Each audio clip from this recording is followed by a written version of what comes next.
అందరికీ నమస్తే. నేను సైదే మామిడి ఎస్ మైక్ ఛానల్. సో ఈ రోజు నేను ఒక ముఖ్యమైన వ్యక్తిని ఇంటర్వ్యూ చేద్దానికి వచ్చాను. సో ఆ వ్యక్తి ఎవరో కాదు, సో మానకొండూరు నియోజకవర్గం లక్ష్మీపురం గ్రామ సర్పంచి కవిత రత్నాకర్ రెడ్డి గారిని ఈ రోజు నేను ఇంటర్వ్యూ చేయబోతున్నాను. నమస్తే. బాగున్నారా? సో ఫస్ట్ ఆఫ్ ఆల్ మీకు కంగ్రాచులేషన్స్ అన్న. Thank you. సో మీరు మంచి మెజారిటీతో గెలిచారు. సో ఎట్లా ఉందన్న మీకు ఇంత మంచి మెజారిటీ ఇచ్చినాక ప్రజల కంచి మీకు ఎలాంటి స్పందన వచ్చింది? స్పందన బాగానే ఉంది ప్రజల కంచి. అంటే ఫస్ట్ ఆఫ్ ఆల్ గెలిచినందుకు ప్రజలందరికీ ధన్యవాదాలు తెలియజేస్తున్నాను. ముఖ్యంగా మీ ఎస్ మైక్ ఛానల్ వారికి కూడా ధన్యవాదాలు తెలియజేస్తున్నాను. గెలుపు ప్రజాసేవ కొరకు గెలిచడం మస్తు ఆనందంగా ఉంది. కాకపోతే ప్రజలకు అందుబాటులో ఉండుకుంటూ అంతకుముందు కూడా నేను మండల శాఖ అధ్యక్షునిగా చేసుకుంటూ 24 గ్రామాలకు అనుసంధానంగా వాళ్ళ ప్రాబ్లమ్స్ కూడా నా దగ్గరికి వచ్చిన వాళ్ళ ప్రాబ్లమ్స్ కూడా వెళ్ళ ఒక దాదాపు 10 సంవత్సరాల సంది చేస్తున్నాను. ఇప్పుడు కొత్త కాదు కానీ ఇప్పుడు మా ఊరికి సేవ చేయడం అనేది సర్పంచ్ చేయడం అనేది చాలా గర్వంగా ఉంది.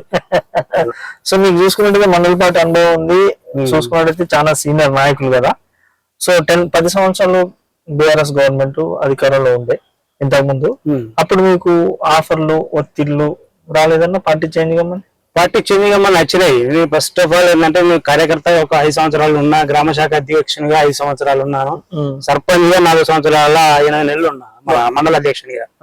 అంటే అంచెలంచెలుగా ఒకేసారి కాకుండా నా మీద కూడా ప్రెషర్ చేశారు చాలా. నా దోస్తు వాళ్ళని ఎందుకు పోతున్నావు వాళ్ళతో అని కూడా బెదిరించిన రోజులు ఉన్నాయి. నా బండి మీద వచ్చినాక కూడా నువ్వు అంతడు ఎందుకు పోతున్నావు, ప్రతిపక్షాల నుండి కూడా ఇదే ఎంపీడీ ఆఫీస్ ముందు ఎన్నో ప్రెస్ మీట్లు పెట్టినా. దాదాపు ఒక 1000 ప్రెస్ మీట్లు పెట్టిన అన్ని పేట్లు ప్రతిపక్షాలు కౌంటర్ ఇచ్చుకుంటూ ప్రతిదానికి ఇచ్చుకుంటూ మండలంలో కూడా కాంగ్రెస్ పార్టీ బలోపేతానికి నేను మన దామోదర్ అన్న మాజీ ఎంపీపీ ఎక్స్ ఎంపీపీ దామోదర్ అన్న బ్లాక్ కాంగ్రెస్ అధ్యక్షుడు ఇప్పుడు చాలా కష్టపడ్డాం. ఎమ్మెల్యే గారు ఎలక్షన్లకు ముందు అంతకుముందు మన రైతు ఇంటింటి సర్వే ఇంటింటికి తిరిగినాము. అప్పుడు సార్ ఉన్నారు, ఎమ్మెల్యే సాబ్ కూడా వచ్చిండు.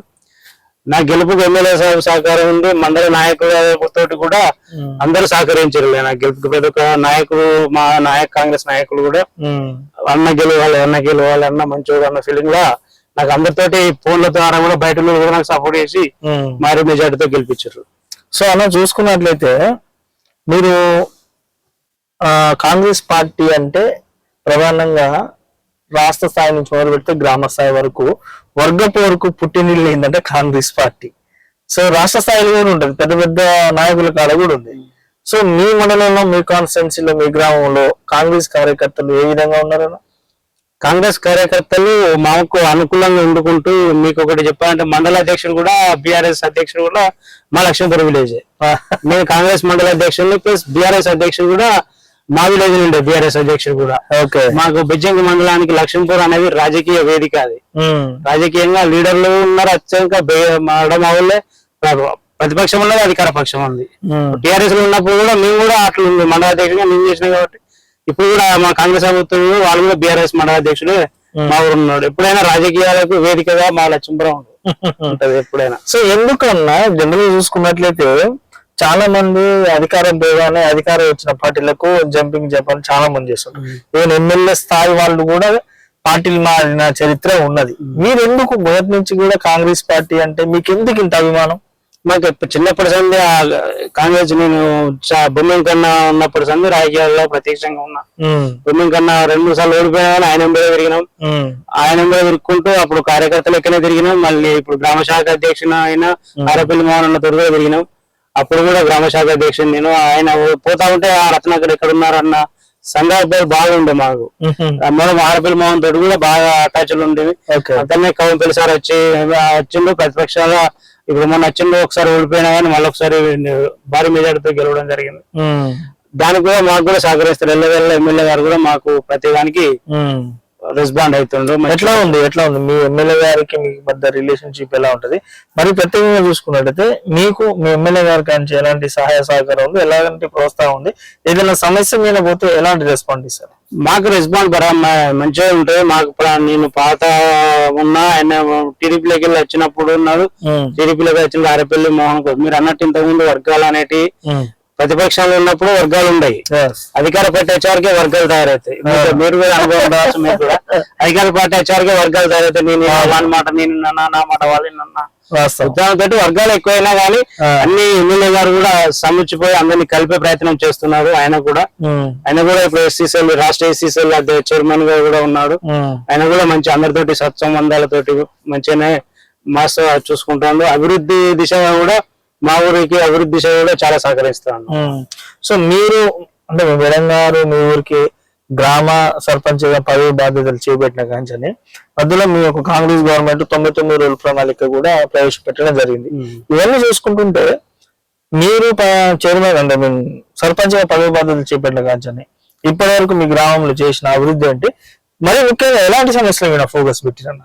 అదే సమస్యలు ఎందుకంటే గ్రామాల అభివృద్ధి, రోడ్ల ముఖ్యంగా రోడ్ల విషయం. గవర్నమెంట్ వచ్చిన తర్వాత ఇప్పుడు 2 సంవత్సరాలు అర్థమవుతాను. ఒక 15 లక్షల రోడ్డు వేసినాం సిసి రోడ్ గవర్నమెంట్ వచ్చిన తర్వాత. నేను సర్పంచ్ అయిన తర్వాత 25 లక్షల రోడ్డు వేసినాం. నేను గవర్నమెంట్ వచ్చిన తర్వాత శివాలయం, మా ఫేమస్ టెంపుల్ మా కాశీలింగేశ్వర స్వామి శివాలయం ఉండే. ఎమ్మెల్యే గారు అడగంగానే సార్ ఇట్లా శివాలయం కంపౌండ్ లేదు అనగానే SDF నిధులకి వెళ్ళి 8 లక్షలు ఇవ్వడం జరిగింది ఎమ్మెల్యే గారు. శివాలయం టెంపుల్ కంపౌండ్ కూడా పెట్టించడం ఎమ్మెల్యే గారి సహకారంతో పెట్టించడం జరిగింది. నేను గెలిచిన గవర్నమెంట్ వచ్చిన తర్వాత 10-15 లక్షల రోడ్డు శివాలయం కంపౌండ్ పెట్టినాం. నేను సర్పంచ్ అయినాక 25 లక్షల రోడ్డు పోసినాం. ఇప్పుడు కంపౌండ్ స్కూల్ కంపౌండ్ వల్ల 8 లక్షలది. అలాగే స్కూల్ లో కిచెన్ సెట్ కూడా 6 లక్షలు పెట్టి రన్నింగ్ వర్క్ ఉంది. మన అన్న చూశారు, ఊళ్ళో తిరిగినట్టు అన్న చూశారు. నేను సర్పంచ్ అయినాక 6 నెలల్లో 25 లక్షల రోడ్డు, ఇది కిచెన్ సెట్, ఇది మన కంపౌండ్ వాళ్ళు పెట్టించడం జరిగింది. సో మీకు చూసుకున్నట్లయితే చాలా రాజకీయ అనుభవం ఉన్నదన్న. సో మీరు మీ ఊరిని కూడా ఫస్ట్ నుంచి చూస్తారు, అధికారంలో ఉన్నప్పుడు చూస్తారు, ప్రతిపక్షంలో ఉన్నప్పుడు కూడా చూస్తారు. అసలు మీ ఊరుకున్న ప్రధాన సమస్య ఏంటి? భవిష్యత్తులో మీరు సర్పంచ్ ఉన్నా ఇంకా పెద్ద స్థాయికి వెళ్ళినా సరే మీ ఊరికంటూ ఒక మీ డ్రీమ్ ప్రాజెక్టు ఒక పని చేస్తే నన్ను మా ఊరు ప్రజలు నన్ను జీవితాంతం గుర్తు పెట్టుకుంటారు అనే పని ఏమైనా ఉన్నదా? మీరు అన్నట్టు ఒకటే పని ఉంది. ఒక డబుల్ రోడ్ మాకు వీరపూర్ దాకా RNB రోడ్ వీరపూర్ దాకా డబుల్ రోడ్ అయింది. మాకు గుంత ఒకటి డబుల్ రోడ్ బేంపేట దానికి అయితే మాకు పెద్ద సమస్య అంటే ప్రధాన సమస్య అదే. అదొకటి సమస్య ఏంటంటే మాకు ఆల్మోస్ట్ సిసి రోడ్లు దగ్గర దాదాపు అయిపోయినాయి.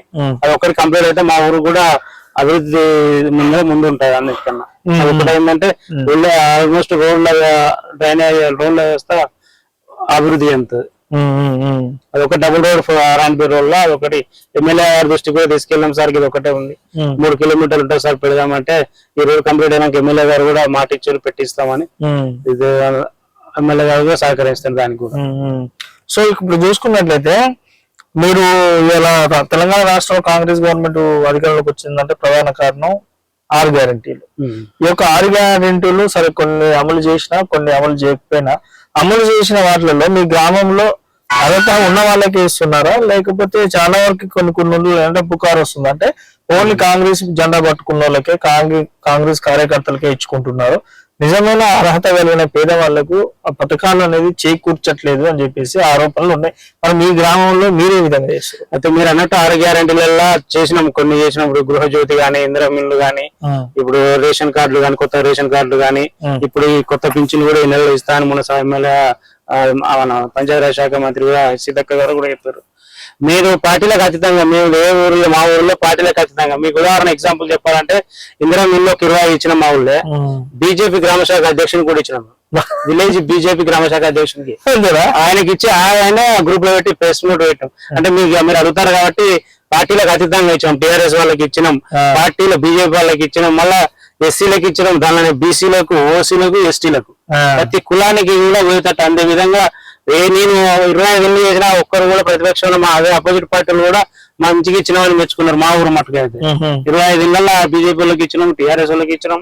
పార్టీలు నాతో తిరిగిన నేనే ఇయ్యాలన్న ఫీలింగ్ లా ఏ కొనాలో కూడా అట్లా ఆలోచించలేదు. రాబోయే రోజుల్లో కూడా పార్టీలకు ఎవరైతే నిరుపేదలున్నారో వాళ్ళకి ప్రభుత్వ ఫలాలు అందాలన్నది నా ఒక ఉద్దేశం, మా ఎమ్మెల్యే గారి ఉద్దేశం కూడా అదే అని నేను భావిస్తున్నా. సో జనరల్ గా లేడీస్ మహిళలు బయటకు రావడం కొంచెం ఇబ్బంది పడతారు.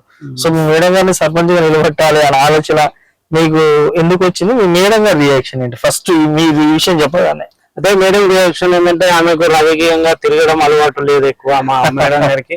నేను ప్రత్యక్షంగా అసలు మాది ఫస్ట్ రిజర్వేషన్ బీసీ వచ్చింది. బీసీ వచ్చింది అనుకోకుండా మళ్ళీ ఓసీ లేడీ వచ్చింది కాబట్టి నిలబడ్డాం. బీసీ వస్తే మాత్రం నేను ఎంపీపీ అన్న ప్లాన్ లో ఉండే నాది. ఎంపీపీ అన్న ప్లాన్ నుండి సర్పంచ్ ఇదైతే కానీ అన్న ఉద్దేశంతో మా మేడం నిలబెట్టడం జరిగింది. ఎవరైతే ఊరు మట్టుకే ఉంటారు కాబట్టి లేడీస్ కొంచెం ఎంపీపీ లేడీ వచ్చింది, ఎంపీపీ కూడా లేడీ వచ్చింది. ఇది రాకపోతే ఎంపీపీ కూడా నిలబడేదాన్ని. చదువు రాకుండా ఎంపీపీ కూడా నిలబడే వరకు ప్లాన్ చేసుకున్నాం. ఫస్ట్ ఎంపీటీసీ వస్తుందని అప్పట్లో భావించారు కాబట్టి మేము ఎంపీపీకే పోదాం అన్నట్టు ఉండే. నెక్స్ట్ ఆ కోరిక ఉన్నదా? ఉన్నది కానీ ఇప్పుడు 5 ఏళ్ళ సర్పంచ్ కి ఊరికి పరిచయం వేయాలి, ఊరును ఆదర్శంగా కదా. మీ ఊరు మీ మేడం గారు చూసుకుంటారు, ఎంపీపీ మండలం మీరు చూసుకోవచ్చు. అంతే మాది రాజకీయం ఏజ్ ఉంది కదా, 270 అనే వరకు ఎవరైనా ఇద్దరు ఏదైనా నా కాన్సెప్ట్ ఉంటాయి మా పబ్లిక్ లాగా. అట్లానే కాకుండా ఊరికి సేవ చేసి ఆదర్శ గ్రామంగా మా విలేజ్ ని ఆదర్శ గ్రామంగా తీర్చిదిద్దాలనేదే నా 24 గంటలు నేను ఊళ్ళోనే వండుకుంటూ సమస్యలైనా పోరాడుతూ ఎమ్మెల్యేగా ఇప్పుడు పోలీసు వాళ్ళది కానీ, ఎంఆర్ ఆఫీస్ కానీ, ఎంపీడీ ఆఫీస్ కానీ ఎవరైనా తెలియని వాళ్ళు ఉంటే వాళ్ళకి మన నుంచి అయ్యే సహాయం విధంగా మనం ఏదో చేసేది కాకుండా మన నుంచి నా నుంచి అయితే అన్న సహాయం సర్పంచ్ ఎట్లా అవుతుందో అది కావాలి, వాళ్ళ సమస్యలు తీర్చుకుంటూ ఉండాలనేది నా ఆశ. సో లాస్ట్ అండ్ ఫైనల్ గా మీ యొక్క ఇప్పుడు సర్పంచ్ అయితే ఎట్లా గెలిచారో రేపు జరగబోయే ఎంపీటీసీ జడ్పీ ఎన్నికల్లో కాంగ్రెస్ పార్టీ ఇదే జోష్ మీద ముందుకెళ్లే ఛాన్స్ ఉందా, లేకపోతే ప్రజల్లో ఏమైనా వ్యతిరేకత వచ్చింది అనుకోవచ్చు? అంటే అధికార పార్టీ అన్నప్పుడు మీరు అన్నట్టు ఇంతకు ముందు వ్యతిరేకత అనేది అధికార పార్టీలో ఉంటది, వర్గాలు ఎక్కువైనాయి కాబట్టి కొంచెం ఉంటది. కానీ ఇది ఏమైనా మళ్ళీ గవర్నమెంట్ వచ్చేది కాంగ్రెస్ గవర్నమెంటే కాబట్టి ఎంపీటీసీలు కానీ జైపీటీసీలు కానీ ఎక్కువ గెలిచే అవకాశాలు మా కాంగ్రెస్ పార్టీకి ఉంటాయి. ఎందుకంటే ఆ పథకాలు అట్లా చేస్తున్నాయి. ఇప్పుడు మీరు అన్నట్టు 6 గ్యారెంటీలు అమలు అవుతున్నాయి అంటే 6 గ్యారెంటీలలో అన్ని కొన్ని అయినాయి. 2 సంవత్సరాల పీరియడ్ అయిపోయింది, ఇంకా 2 సంవత్సరాల ఉంది కాబట్టి అంచెల వారీగా మన ధనిక రాష్ట్రం కాదు అప్పుల రాష్ట్రం కాబట్టి ఆమె ఇచ్చిన హామీలు కొన్ని ఇప్పుడు బస్సు ఫ్రీ బస్ అయితేనేమి, ఇప్పుడు గృహజ్యోతి అయితేనేమి, ఇందిరా అయితేనేమి, రేషన్ కార్డులు అయితేనేమి ఒకటొకటి అంచెల వారీగా ప్రజలకు ఇచ్చిన హామీలు నెరవేర్చుకుంటూ ఇంకా 2 సంవత్సరాలలో ఇచ్చిన హామీలు కూడా నెరవేరుస్తామని మా ఎమ్మెల్యే గారు కూడా అన్నారు. రేవంత్ అన్న గారు కూడా, రేవంత్ రెడ్డి గారు ముఖ్యమంత్రి గారు కూడా ఈ విషయమే పదే చెప్తూ ఉన్నారు. దానికి ఎప్పుడైనా చేస్తాం మేము కూడా అని ఆశలు మావి కూడా అనుకుంటున్నాను. సో మీ ఎమ్మెల్యే గారు మీ యొక్క కాన్స్టిట్యున్సీలో ఎలా డెవలప్మెంట్ చేసిరన్న? అంటే మా కాన్స్టిట్యున్సీలో బాగానే ఉంది. అంటే మాది మానకొండ 6 మండలాలు ఉంటాయి కాన్స్టిట్యున్సీ మాది. మా బ్రిడ్జింగ్ కి అభివృద్ధి బాగానే ఉంది. అతి చుట్టూ మా విలేజ్లు కూడా అభివృద్ధి దిశలో ఆయన ప్రతిదీ కూడా ఫోకస్ చేసి పెడుతుండ్రు. ప్రధాన సమస్య ఒకటికి రోడ్ ఉంది, ఒకటి రోడ్ అయితే మా పబ్లిక్ లో కూడా మంచిగా ఉంటుందని మా అభిప్రాయం. ఇంతకుముందు రచన రోడ్డు కంకరతోటి ఉంది, అది ఒకటి కావాలని ఎమ్మెల్యే గారు కూడా కోవడం జరిగింది. అది చేస్తే పబ్లిక్ లో కూడా మంచి ఆదర అభిమానాలు ఉంటాయని అనుకుంటున్నాం. సో మీకు ఇంత అనుభవం కాబట్టి ఒక క్వశ్చన్ ఇస్తాను. భవిష్యత్తులో రాజకీయాలకి రావాలనుకుంటున్న యువతకి మీరు ఇచ్చే సలహా ఏంటి? యువత రాజకీయాల్లో మునుపటిలాగా అప్పుడు సంపాదించుకునే అంత రాజకీయాలు సంపాదించుకోవడం అనేది ఒక భ్రమ. అది ప్రజాసేవ చేయాలనుకునే ఉద్దేశం ఉంటేనే రాజకీయాలకు రావాలి. కానీ రాజకీయం చేసి కోట్లు చంపుతా ఒకరిని మించి సంపాదిస్తా అనేటోళ్ళు రాజకీయంలో రాకపోవడమే మంచిది. ప్రజాసేవ చేయాలి, ప్రజలకు అందుబాటులో ఉండి ప్రజాసేవ చేయాలని ఆశ ఆ కోరిక ఉన్న వాళ్ళే రాజకీయాలకు వచ్చి యువత కూడా రాజకీయాలకు రావాలి. తప్పని కాదు కానీ కోట్లు సంపాదించి వాళ్ళు ముందు సంపాదిస్తా వాళ్ళు రాజకీయాలు రాకపోవడం బెస్ట్ అని నా అభిప్రాయం. సో లాస్ట్ అండ్ ఫైనల్ గా మీ యొక్క ఊరు గ్రామ ప్రజలకి, మీ యొక్క ఎమ్మెల్యే గారికి, మీ యొక్క కాంగ్రెస్ కార్యకర్తలకు ఏం చెప్తారన్నా? ఇన్ని రోజులు నన్ను ఆదరంగా అభిమానించిన ఒక 6 సంవత్సరాలు ఇది గ్రామ శాఖ అధ్యక్షుడు ఉన్నప్పుడే నేను మండలాల్లో 24 గ్రామాలు తిరుగుతుంటాయి. ఎందుకంటే మా మండల పేరెంట్ కాంగ్రెస్ పార్టీ పేరెంట్ ఉన్నప్పుడు అందరూ కూడా ఆదరించి అభిమానించారు. మా ఎమ్మెల్యే గారు కూడా నన్ను ఏనాడు కూడా అంత ప్రేమగా చూసుకొని నాకు ప్రతి ఏదైనా నేను సమస్యకు ఫోన్ చేసినా గానీ ఎమ్మెల్యే గారు రెస్పాండ్ ఆ సమస్య తీరేంత వరకు మళ్ళీ నాకే ఫోన్ చేసు. అట్లా ఉన్నాడు మా ఎమ్మెల్యే గారు, సన్నిహితంగా ఉంటాడు. చాలా అభివృద్ధి దిశగా వెళ్తాను మా గ్రామ ప్రజలకి. మరి మా మానకొండరు ఈ ఒక్క మండలమే కాకుండా 6 మండలాల నాయకులు కూడా నాకు టచ్ లో ఉంటారు. అందరు కూడా నన్ను ఎప్పుడు అన్న అనుకుంటూనే ఉంటే బాగుంటే వారికి కూడా ధన్యవాదాలు. మా గ్రామ ప్రజలను ఇంత భారీ మెజార్టీతో గెలిపినందుకు వారికి కూడా ధన్యవాదాలు తెలియజేసుకుంటాం.